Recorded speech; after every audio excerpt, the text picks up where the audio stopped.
Hi, I'm Tammy Fitzgerald. Our team at NC Values has had a very successful year this year, and we just wanted to bring you behind the scenes to show you what it's like to get good legislation passed in North Carolina.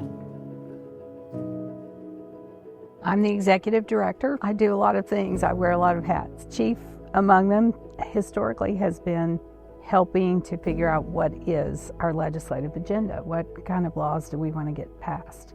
I'm Ashley Vaughn. I'm the press director and I interact with the press. I also write and place op-eds and just in general try to help have a unified communication strategy for the team. I'm Mary Suma. I'm general counsel for NC Values and a lawyer. In collaboration with Tammy, we figure out the legislative agenda. Then I go to work looking at what is going on across the country, and then I get busy drafting. Well, I'm Isaac Burke. I am the grassroots and political director for NC Values. My job is kind of split into two parts, grassroots and political. It involves a lot of travel around the state, networking with pretty much anybody around the state who shares our values, keeping them informed about what we're doing. I'm Joseph Backholm. I'm the Government Affairs Advisor, which essentially means I help Mary, I help Tammy with whatever else that we're doing to help policy improve here in North Carolina.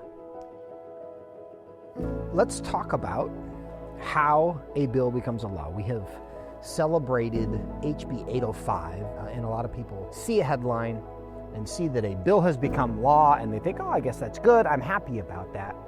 But there is, I think, little awareness of how much is involved in making that headline a reality, the thing that people read.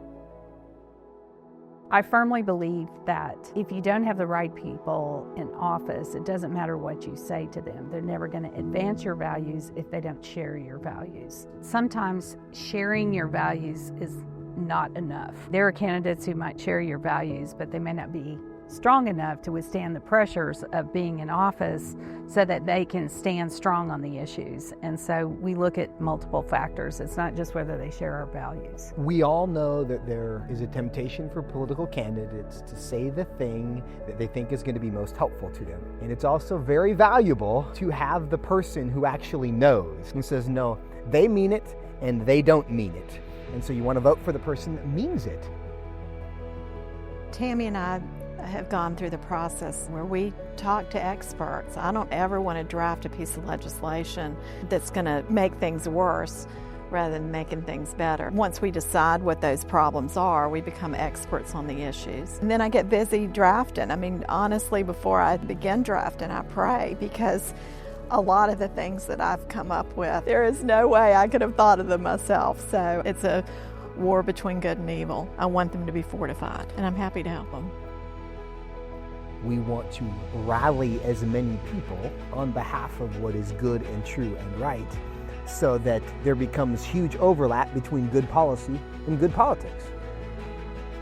The struggle around the state is that people are usually not aware of the type of things that are even up for debate in Raleigh.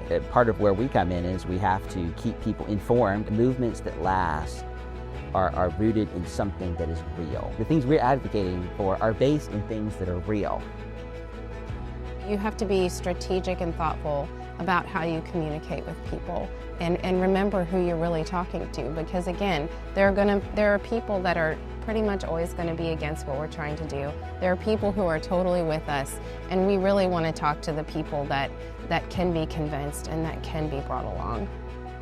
Tammy, do you know off the top of your head how many NC Values initiated policy proposals have become law?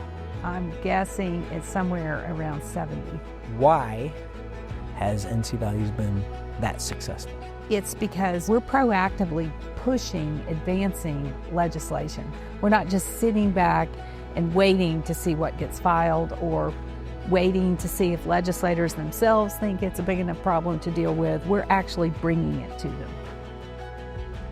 What I want to do is serve God, and I want to do what He's called me to do to the fullest, without fear, so that I can do it freely and do it to the best of my ability. Proverbs reminds us that the fear of man is a snare. Are there risks? Is there a cost of discipleship? For sure. We were promised that. But much, much worse than paying that price is living in constant self-preservation so that you don't experience what He's made you for. I hope this helped you understand what goes into making a good law in North Carolina. And I want you to know that we could not do any of this without you. And so we thank you for your partnership with us.